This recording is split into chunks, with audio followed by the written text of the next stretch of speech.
Hey guys, I'm Maureen from Essential Fitness, and today what I want to talk about is thoracic and spinal stability and mobility, specifically in how it relates to the golf swing.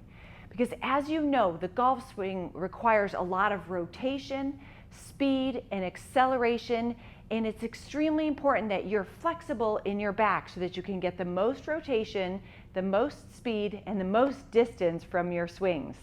Okay, I have a couple ways that you can test your flexibility at home. So try this with me. Let's start in a kneeling position, because what I've done in effect is taken your knees and your feet and ankles out of the equation, and we've immobilized your hips a little bit. So first test, let's put your arms at 90 degrees and then see how far you can rotate around to the back while you're turning and looking at your hand behind you. The goal is that you don't drop your shoulders, that you don't pull your arms in, they stay out here to 90 degrees. And we're looking for this front fist to get past the midpoint and then go to the 3/4 mark. Same thing on the other side, past the midpoint to the 3/4 mark. It's important that you can rotate both sides equally. Because if you can't, if you're uneven, it's kind of like driving a car with 3 good tires and 1 tire that doesn't work as well. Also, if you're not very flexible in your thoracic spine, what ends up happening is, imagine that you're kind of rigid like this, and then your lower back starts to do more rotation and more work than it's designed to do. Next, let's look at your lower back a little bit. If you could lie down on the floor, and then what I'd like you to try to do is bring one knee across your body all the way towards the floor while keeping your opposite arm out. Ideally, your knee is supposed to be about on the floor or about an inch above it. And what I see most days as a trainer is that most people's knees are up here and or their arms are up here. If your knee can't go close to the floor, what that indicates is glute tightness and low back tightness. And if your arm can't go to the floor, that indicates chest and shoulder tightness. Okay, let's try the other side. One leg straight, drop the other knee across, and reach the opposite arm, keeping it on the floor. You can do this stretch a couple times a day and you'll get really good results and improvement in this rotation. Next, I've got one more test. Lie face down on the floor or a mat and put your hands under your chin.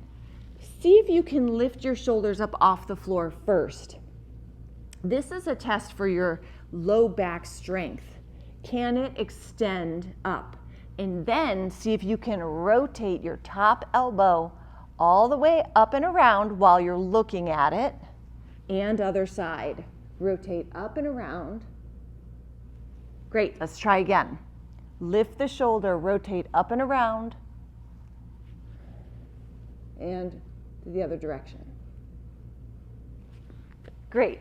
There's a couple tests to start in the beginning. Next, I'm going to show you a couple mobility exercises and stretches you can use for the golf swing on the TRX. Let's head over there. Okay, here we are at the TRX, and I'm going to show you my 2 favorite exercises for golfers when it comes to mobility and flexibility in the upper body specifically. First, here's a little test and an exercise you can practice. If you have TRX, you can use any bands or anything with handles that you can attach like to a doorknob at home, but you tip over in a slightly modified golf stance, right? Your knees are bent and your hands are going to be here in the handles. Here's a test for your shoulder flexibility, is that you continue to look down at the ground, but you rotate one arm up and then the other arm up.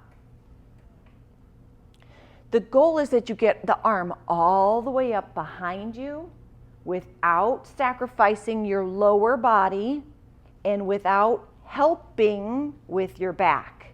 Just arms in this one. Okay, next, super simple, right? Next is called the TRX golf swing. The way to do this is your knees are bent and your hands are facing down in the handles. And then I'll go to the right first because I'm a right-handed hitter. But you mimic the golf swing and you follow through with the arms up in the air, and you get up on the back right foot and you rotate your arms up as high as possible and you twist your lower body as well.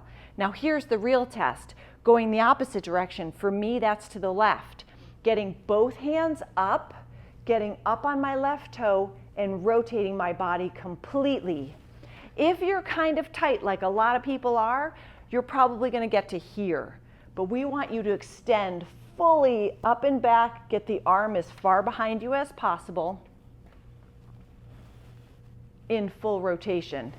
One of the reasons I love this is because your hands are supported and your back won't feel like it's doing too much work. But this can help you a ton, especially if you can make the right and left sides look the same. I hope that helps you guys.